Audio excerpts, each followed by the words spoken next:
Welcome to I dream. నేను ఉదయశ్రీ. మనతో పాటు రామ్మెట్టు గారు ఉన్నారు, life coach and relationship expert and motivational speaker. ఆయన 12 years నుంచి కూడా కెరీర్కి సంబంధించి అలాగే ఎడ్యుకేషన్కి సంబంధించి ఎంతోమంది స్టూడెంట్స్కి గైడెన్స్ ఇచ్చారు. అలాగే రిలేషన్షిప్లో వచ్చే సమస్యలకి కూడా ఆయన ఎన్నో సమస్యలకి ఆయన పరిష్కారం చూపించారు. ప్రజెంట్ ఇప్పుడు కాస్టింగ్ కౌచ్ పై పెద్ద కాస్టింగ్ కౌచ్ ఒక ఫిల్మ్ ఇండస్ట్రీలోనే ఉందా? చిరంజీవి గారు అంటే ఒక ఇంటెన్షన్తో మాట్లాడారు. ఆయన ఏంటి అంటే స్ట్రాంగ్గా ఉండి కాస్టింగ్ కౌచ్కి భయపడొద్దు అన్నట్లుగా చిరంజీవి గారు మాట్లాడారు. దానికి ఒక సింగర్ రెస్పాండ్ అయ్యారనమాట. అంటే ఫిల్మ్ ఇండస్ట్రీలో కాస్టింగ్ కౌచ్ లేదా అన్నట్టు ఆవిడ మాట్లాడారు. ఎనీవే, ఇది మాత్రం పెద్ద రచ్ అవుతుంది. అసలు ఈ కాస్టింగ్ కౌచ్ ఒక ఫిల్మ్ ఇండస్ట్రీకే లోనే ఉందా, ఎక్కడా లేదా? దీనిపై మాట్లాడదాం రామ్మెట్టు గారితో. హలో అండి. హాయ్ అండి. ఇప్పుడు ఏదో ఒక వివాదం నడుస్తూనే ఉంటుంది ఫిల్మ్ ఇండస్ట్రీలో. అయితే ముఖ్యంగా ఇప్పుడు కాస్టింగ్ కౌచ్ వివాదం నడుస్తోంది. అంటే నిజంగానే ఇది ఒక ఫిల్మ్ ఇండస్ట్రీలోనే ఉందా? చిరంజీవి గారు కరెక్ట్గానే అన్నారు. అంటే మీరు ధైర్యంగా ముందుకు వెళ్ళండి, ఇలాంటి ఇబ్బందులు ఎక్కడైనా ఉన్నా కానీ ఫేస్ చేయండి, ధైర్యంగా ముందుకు వెళ్ళండి, మీరు ధైర్యంగా ఉంటే ఇది డిపెండ్స్ ఆన్ యూ అన్నట్టుగా ఆయన అన్నారు. కానీ మళ్ళీ ఇది ఒక పెద్ద వివాదం. సో దీనిపై మీరేమంటారు? చిరంజీవి గారు చెప్పిన ఉద్దేశం ఇన్ఫ్యాక్ట్ ఒక పాజిటివ్ ఇంటెన్షన్తో చెప్పారండి. ఆయన చెప్పింది ఏంటంటే విమెన్ని మోటివేట్ చేయడానికి, అంటే ఈ ఇండస్ట్రీలోకి మీరు రావడానికి భయపడకండి చాలా. ఎందుకంటే ఫిల్మ్ ఇండస్ట్రీలో ఒక పేరు ఉంది, లైక్ యూనో ఈ ఇండస్ట్రీలోకి వెళ్ళాలన్నా, ఆఫర్స్ రావాలన్నా మనకి కాస్టింగ్ కౌచ్ అనేది ఒక పెద్ద యూనో అడ్డంకు. సో ఇది ఖచ్చితంగా you have to face, you have to go through it అనేసి ఒక నెగటివ్ యూనో ఫినామినా అనేది ఇట్ ఈస్ దేర్. సో ఇప్పుడు చిరంజీవి గారు చెప్పింది ఏంటంటే ఇలా కాస్టింగ్ కౌచ్కి మీరు భయపడి ఆగిపోకండి, మీరు ధైర్యంగా ఉండి మీరు ముందుకెళ్ళండి, మీరు you can look out for offers and all, మీరు కరెక్ట్గా మీరు టాలెంటెడ్ ఉన్నారంటే మీకు ఆఫర్స్ వస్తాయి అనే దీంతో చెప్పారు ఆయన. అయితే కొందరు ఏంటంటే కొందరు సింగర్స్ అలా ఎలా అంటారు కాస్టింగ్ కౌచ్ లేదు అని అలా ఎలా అంటారు అనే క్వశ్చన్స్ వస్తున్నాయి అక్కడ. సో బేసిక్గా టెల్ వన్ థింగ్ అండి, ఇక్కడ ఇది ఒక రంగుల ప్రపంచం కాబట్టి చాలామంది ఏంటంటే ఈ కాస్టింగ్ కౌచ్ ఇదంతా దీనికి బాగా హైలైట్ అవుతుంది, ఈ ఫిల్మ్ ఇండస్ట్రీకి అసోసియేట్ అవుతుంది. బట్ మీరు ఏ ఇండస్ట్రీ అన్నా తీసుకోండి, టేక్ ఇట్ ఎనీ ఇండస్ట్రీ, అది సాఫ్ట్వేర్ కావచ్చు, మెడికల్ కావచ్చు, మీరు ఏ ఇండస్ట్రీ తీసుకున్నా కూడా ఈ కాస్టింగ్ కౌచ్ అనేది ఇది ఖచ్చితంగా అవుతూ ఉంటుంది అనమాట. Like you know asking for favours బేసిక్గా. సో ఆస్కింగ్ ఫర్ ఫేవర్స్ అనేది ఖచ్చితంగా అవుతూ ఉంటుంది. Let us take an example of software industry. ఇప్పుడు సాఫ్ట్వేర్ ఇండస్ట్రీలో ఎంతోమంది ఈ టాప్ పొజిషన్స్లో ఉన్న వాళ్ళతోటి కొంచెం చనువుగా ఉండి, రైట్, సో ఫేవర్స్ వాళ్ళు ఫేవర్స్ అడుగుతూ ఉంటారు, వీళ్ళు ఫేవర్స్ ఇస్తూ ఉంటారు, ప్రమోషన్స్కి హెల్ప్ అవుతూ ఉంటాయి. సో అది ఫిల్మ్ ఇప్పుడు సాఫ్ట్వేర్ ఇండస్ట్రీలో లేదా? అట్లా you take medical industry, so అట్లా యూ టేక్ ఎనీ ఇండస్ట్రీ, ఖచ్చితంగా ఈ asking for favours or giving favours అనేది ఇట్ ఎగ్జిస్ట్స్. ఉన్నాయి కదా అని భయపడి ఇంట్లో కూర్చుంటే ఎక్కడ ప్రోగ్రెస్ ఉంటుంది ఉమెన్కి, రైట్? సో ఇక్కడ one thing that we have to understand is, ఎవరో ఫేవర్ అడుగుతున్నారు, వాళ్ళు అడిగారు కదా అని ఇండస్ట్రీ మొత్తాన్ని మీరు నెగటివ్ మార్క్ చేస్తున్నారు అని అంటే అది కరెక్ట్ కాదు. అడిగే వాళ్ళు అడుగుతారు, మీరు దాన్ని ఎట్లా ఎదుర్కొంటున్నారు, right? Because they are not going to force you. వాళ్ళేం రేప్ చేయట్లేదు మిమ్మల్ని, they are asking for a favour, right? దాన్ని మీరు ఎట్లా స్మార్ట్గా ఎదుర్కొంటున్నారు, ఎట్లా you are strong enough to overcome it. Because ఇప్పుడు చాలామంది ఉంటారండి, like I can name some people film industry నుంచే, వాళ్ళు they are 100% against casting couch and they are extremely successful. Let's take Sai Pallavi. ఇప్పుడు సాయి పల్లవి తను ఇప్పుడు సాయి పల్లవి అంటే it is like global figure, ఇప్పుడు చాలా మందికి తెలుసు, right? So purely because of our talent she reach the heights, right? So what I mean to say here is, and అలా అనేసి సాయి పల్లవిని ఎవరు అడగలేదా అంటే ఖచ్చితంగా అడుగుంటారు, చాలా మంది అడుగుంటారు, రైట్? సో బేసిక్గా అడిగే వాళ్ళు అడుగుతారు, how to handle that, how to deny, how to showcase your talent, ఇవిటి మీద మనం ఫోకస్ చేసాం అనుకోండి, అప్పుడు we can progress in our lives. అది ఏ ఇండస్ట్రీ అన్నా కానివ్వండి. అదేదో ఫేవర్లు అడుగుతారు లేకపోతే ఇట్లాంటి అన్నిటికీ భయపడ్డారు అనుకోండి, మీరు ఏ ఇండస్ట్రీలో కూడా ఫ్లరిష్ కాలేరు. అయితే నేను ఇంకొక సెకండ్ సైడ్ చెప్తానండి. అంటే చాలామందికి తెలిసిన వన్ సైడ్ ఏంటిది అని అంటే, సినిమాలల్లో రోల్స్ కావాలి అని అంటే ఖచ్చితంగా ఇట్లా ఫేవర్ అడుగుతారు. జనరల్గా ప్రొడ్యూసర్స్, డైరెక్టర్స్ వాళ్ళు ఫేవర్స్ అడుగుతారు. వాళ్ళకి ఫేవర్ చేస్తేనే మనకి రోల్స్ వస్తాయి అనే ఒక టాక్ ఉంది కదా. చాలా మందికి తెలియని ఒక ఫినామినా చెప్తాను నేను ఇప్పుడు, which is true actually. And ఇది కూడా అన్ని ఇండస్ట్రీస్లో ఉంటాయి, just not film industry. Favours అడిగే వాళ్ళు పక్కన పెట్టేస్తే, ఫేవర్స్ నేను ఇస్తా, నాగా నేను వెళ్ళి డైరెక్టర్స్కో, ప్రొడ్యూసర్స్కో, లేకపోతే యూనో సాఫ్ట్వేర్ ఇండస్ట్రీలో పైన ఉన్న లెవెల్స్ వాళ్ళ దగ్గరికి వెళ్ళి ఐ కెన్ గివ్ ఫేవర్స్, నాకు రోల్ ఇవ్వండి, లేకపోతే నాకు ప్రమోషన్ ఇవ్వండి అనే ఫినామినా ఇంకా ఇంటెన్స్గా జరుగుతుంది. అంటే అడిగేటోళ్ళు ఉన్నారు అఫ్ కోర్స్, అడగకుండానే నేను ఫేవర్ ఇస్తా అనే వాళ్ళు కూడా ఉన్నారు. So see, this is all there in all the industries. సో దీన్ని పట్టుకొని నేను ఇండస్ట్రీకి వెళ్ళను, లేకపోతే మీరు అట్లా అంటారు ఇండస్ట్రీలో క్యాస్టింగ్ కౌచ్ లేదు అని అంటే, ప్రతి ఇండస్ట్రీలో ఉంటుంది. మనం చిన్నప్పటి నుంచి పిల్లలకి నేర్పించాల్సింది ఏంటిది అని అంటే ఇవే. ఇట్లా ఎవరినైనా ఫేవర్స్ అడిగినప్పుడు how to handle such situations, right, అది నేర్పించామనుకోండి, వాళ్ళు కూడా ఏంటంటే, or anybody for that matter, పిల్లలనే కాదు ఎవరైనా సరే నేర్చుకోవాల్సింది ఏంటిది అని అంటే, ఫేవర్స్ అడిగినప్పుడు సాఫ్ట్గా ఎట్లా డినై చేయాలి. They are not going to, ఎప్పుడు కూడా వాళ్ళు ఫోర్స్ చేయరు, రైట్. ఎవరన్నా సరే ఫేవర్ అడగడం వరకే అడుగుతారు. దాన్ని ఎట్లా నెగేట్ చేయాలి, ఎట్లా డినై చేయాలి, what kind of actions can you take if it goes little intense. కొంచెం ఇంటెన్సిటీ పెరిగింది అని అంటే కనుక మీరు ఎలాంటి యాక్షన్స్ తీసుకోవచ్చు, మీరు మీ సెల్ఫ్ ప్రొటెక్షన్కి ఏం చేసుకోవచ్చు, ఇట్లాంటి వాటి మీద మీరు అవగాహన పెంచుకొని, మీరు కనుక ఇండస్ట్రీలో కానివ్వండి, లేకపోతే ఇన్ఫ్యాక్ట్ ఏ ఇండస్ట్రీలో అన్నా సరే, when you move forward, that is when you'll be successful. నేను వీటికి భయపడిపోయి ఆగిపోయాను అంటే కనుక ఇంకా యుల్ బి దేర్, అంతే, there is no progress. So this is what even maybe Chiranjeevi గారు కూడా అదే కన్వే చేస్తుంటారు, దట్ భయపడకండి, ఇట్ ఈస్ ఆల్ అబౌట్ మీరు స్ట్రాంగ్గా ఉండి మీరు ముందుకెళ్ళారు అని అంటే ఆబ్వియస్లీ మీరు సక్సెస్ఫుల్ అవుతారని మేబీ ఇదే ఇంటెన్షన్తో చెప్పుంటారు. దాన్ని నెగటివ్గా తీసుకొని, it is all about perception. ఇప్పుడు మనం మాట్లాడుకుంది కూడా మేబీ దీన్ని మీరు పాజిటివ్ వ్యూలో చూసుకుంటే people will understand that okay this is what it is అని, ప్రాక్టికల్గా చూసుకుంటే కనుక. సో నెగటివ్ అనిపిస్తుంది. సో ఆయన చెప్పింది కూడా ఒక పాజిటివ్ ఇంటెన్షన్ తోటే, దాన్ని పాజిటివ్గా చూసుకుంటే good for every one, they will understand and progress. దాంట్లో కూడా నెగటివ్ ఎత్తుకుంటూ కూర్చున్నారంటే ఇంకా nobody can help such kind of people.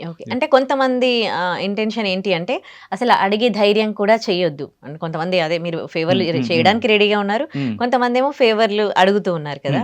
So కొంతమంది ఎలా ఉంటారు అంటే అట్లా అడగడం కూడా తప్పే అని దానిపైన ఫైట్ చేస్తూ ఉంటారు అనమాట. ఇలాంటివి అనేది ముందు ముందు నెక్స్ట్ వాళ్ళకి ఇంకా ఇది ఇట్లాగే కంటిన్యూ అవ్వద్దు అని.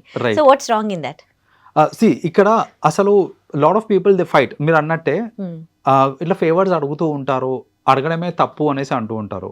సో ఇక్కడ జనరలీ ఏంటంటే మెనీ టైమ్, ఇప్పుడు ఫర్ ఎగ్జాంపుల్ ఇప్పుడు ఒక రిలేషన్షిప్లో కూడా చూసుకుంటే కనుక before relation start they have to express their views and thoughts kada.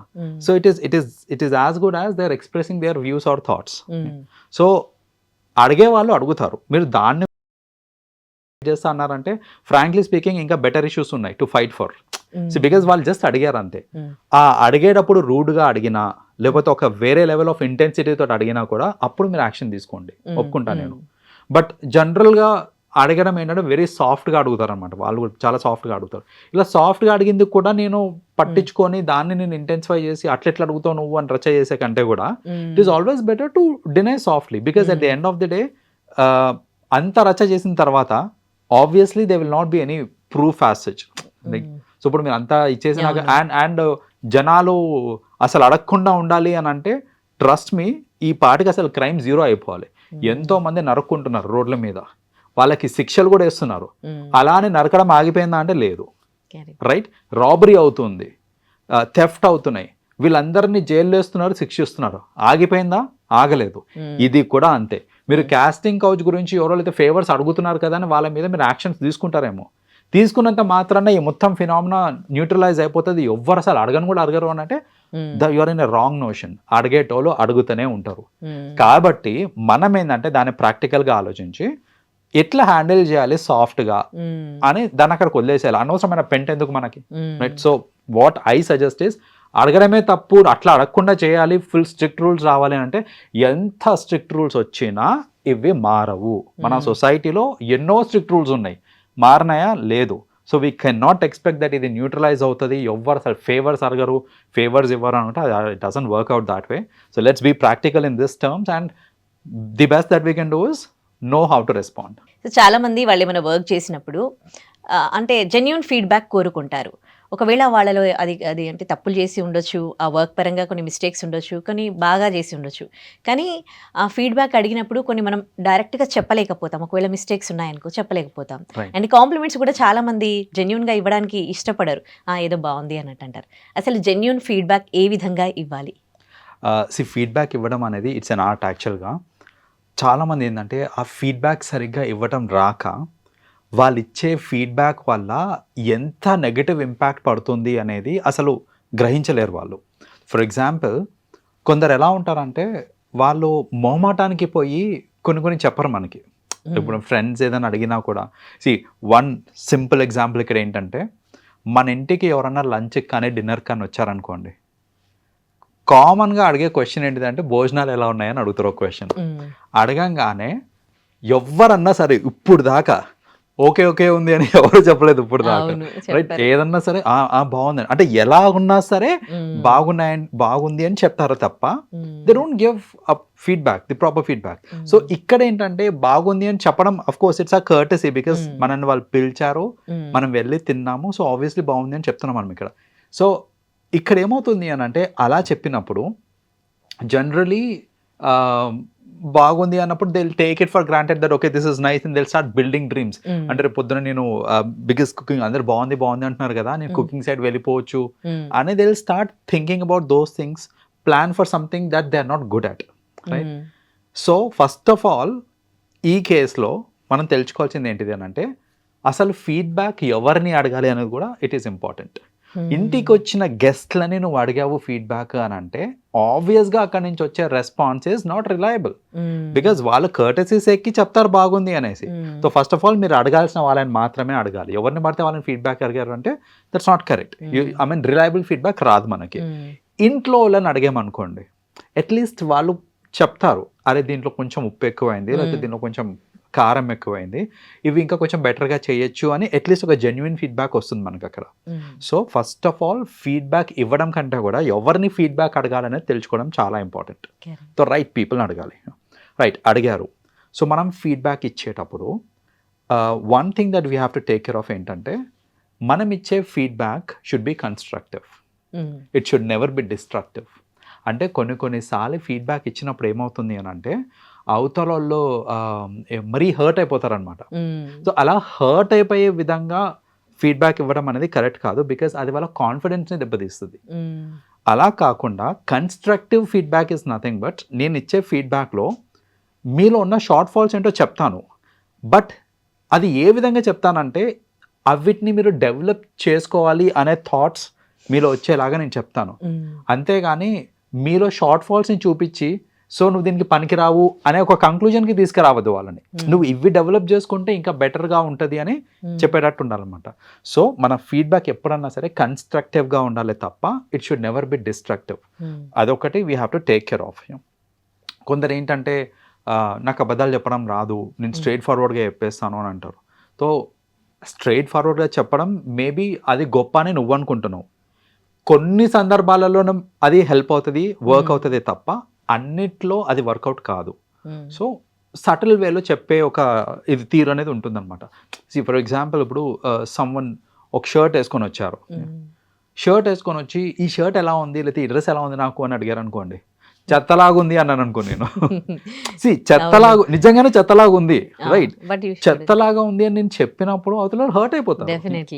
అలా కాకుండా ఇది ఓకే కానీ నిన్న నువ్వు వేసుకున్న షర్ట్ చాలా బాగుంది తెలుసా అని అన్నాను అనుకోండి, ఆర్ ఆ రోజు పార్టీకి వేసుకున్నది చూడు అది చాలా బాగుంది, దాన్ని మ్యాచ్ చేయట్లేదు ఇది అన్నట్టు నేను చెప్పాను అనుకోండి, they will understand I'm still telling that ఇది అంత బాగాలేదు అనేసి, కానీ చెప్పే విధానం మారుతుంది చూడండి. సో అలా ఏంటంటే ఒక ఫీడ్బ్యాక్ ఇచ్చేటప్పుడు అది ఒక constructive and very soft feedback లాగా ఉండాలి తప్ప it should not blow the other person అనమాట. That is one thing.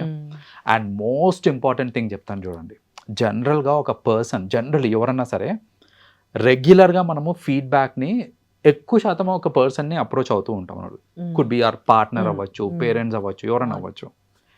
రెగ్యులర్గా వాళ్ళు మనకి ఫీడ్బ్యాక్ ఇచ్చేటప్పుడు ఆర్ మనం ఎవరికైనా ఫీడ్బ్యాక్ ఇచ్చేటప్పుడు ఒక మిస్టేక్ ఏం జరుగుతుంది అని అంటే, మనం ఏదన్నా మిస్టేక్ చేసామనుకోండి, మనం మిస్టేక్ చేసినప్పుడు మనకి వాళ్ళు ఇచ్చే ఫీడ్బ్యాక్ ఏదైతే ఉంటుందో అది చాలా డీటెయిల్డ్గా ఉంటుంది అనమాట, రైట్? సో నువ్వు ఈ తప్పు చేసావు, ఇది ఎందుకు ఇట్లా అయిందంటే దీనివల్ల అయింది, నీకు అప్పుడు చెప్పాను ఇది చేయొద్దు అనేసి, కానీ నువ్వు అది చేసావు, అది చేయడం వల్ల ఇదైంది, దానివల్ల ఇదైంది అనుకుంటా ఫుల్ ఫీడ్బ్యాక్ అయినప్పుడు. కానీ ఒక పాజిటివ్ ఫీడ్బ్యాక్ ఇచ్చేటప్పుడు అన్ని డీటెయిల్స్ ఇస్తామా మనం అంటే లేదు, ఇయ్యం. We will simply give a very short feedback. అది చాలామంది చేసే మిస్టేక్. ఎప్పుడన్నా గుర్తుపెట్టుకోండి, ఒక పర్సన్ మనం మోటివేట్ చేయాలనుకున్నా, లేకపోతే వాళ్ళలో కాన్ఫిడెన్స్ని డెవలప్ చేయాలనుకున్నా, మనం ఇచ్చే ఫీడ్బ్యాక్ పాజిటివ్ ఫీడ్బ్యాక్ అనుకోండి, కొంచెం డీటెయిల్గా ఇవ్వండి. నెగిటివ్ ఫీడ్బ్యాక్ అనుకోండి, ఇవ్వండి బట్ కొంచెం షార్ట్ అండ్ చేసి ఇవ్వండి. ప్రొలాంగ్ చేసి దాన్ని డీటెయిల్గా ఇట్లా విడమర్చి చెప్పాల్సిన అవసరం లేదనమాట. సో అలా చేసినప్పుడు ఏమవుతుందంటే ది అదర్ పర్సన్స్ కాన్ఫిడెన్స్ అనేది ఇట్ విల్ బిల్డప్.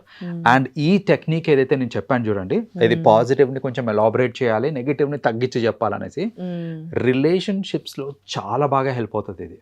సో ఇప్పుడు వైఫ్ అండ్ హస్బెండ్ జనరల్గా ఏంటంటే ఆర్ లవర్స్ తీసుకున్నా కూడా వాళ్ళకి రెగ్యులర్గా ఒకరి గురించి ఒకరు ఫీడ్బ్యాక్ ఇచ్చుకుంటూ ఉంటారు. కానీ ఈ విధంగా మీరు ఫీడ్బ్యాక్ ఇచ్చారు అని అంటే your relationship also will be extremely strong అనమాట.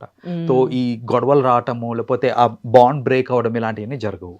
So this technique is the best. Okay, ఇంకొకటి ఎదుటి పర్సన్ అండర్స్టాండింగ్ వేని బట్టి, అంటే ఆ పర్సన్ ఇప్పుడు మీకు ఒక కైండ్ ఆఫ్ మెంటాలిటీ ఉంటుంది, ఇంకొకరికి ఇంకొకలా ఉంటుంది.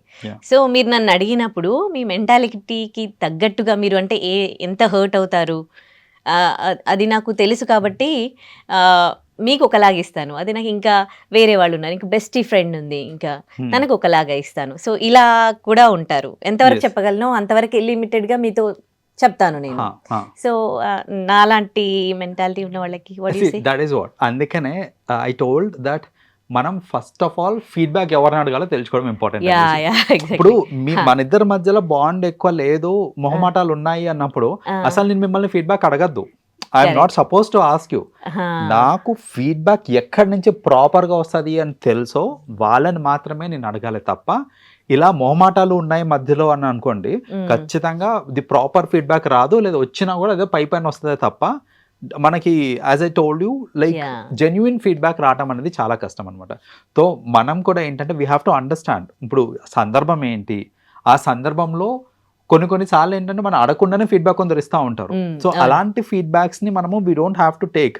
ఫర్ ఎగ్జాంపుల్ ఇప్పుడు as I just told you like lunch అప్పుడు మనం అడగాల్సిన అవసరం లేదు లైక్ ఎలా ఉంది అనేసి. కొందరు ఏంటంటే తినేటప్పుడే బై డిఫాల్ట్ కర్టసీ సేక్ వంటలు చాలా బాగా వచ్చాయండి వాళ్ళ అంటారు. డోంట్ టేక్ దాట్, ఎందుకంటే మనకి మొహమాటాలు ఉన్నాయి ఇక్కడ.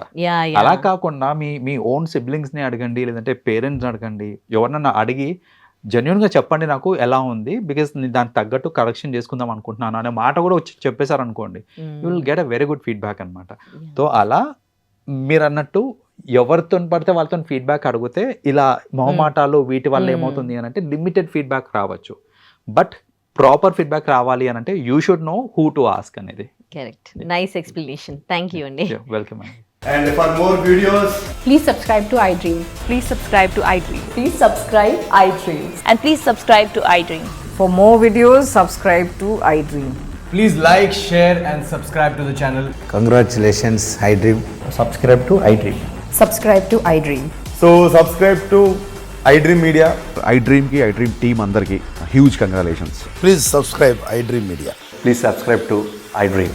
Subscribe iDream. Please subscribe to iDream. iDream అంటే నా కళల ఛానల్ సబ్స్క్రైబ్ చేసుకున్న నోరు తిరుగుతలేదు, మీరైతే గంట గుర్తు కొట్టండి. For more such videos, please subscribe to iDream. Subscribe to iDream. Please subscribe to iDream. Please subscribe iDream Media. Please do subscribe to iDream. Please subscribe to iDream Media. For best entertainment and information, please subscribe iDream. And don't forget to subscribe to iDream.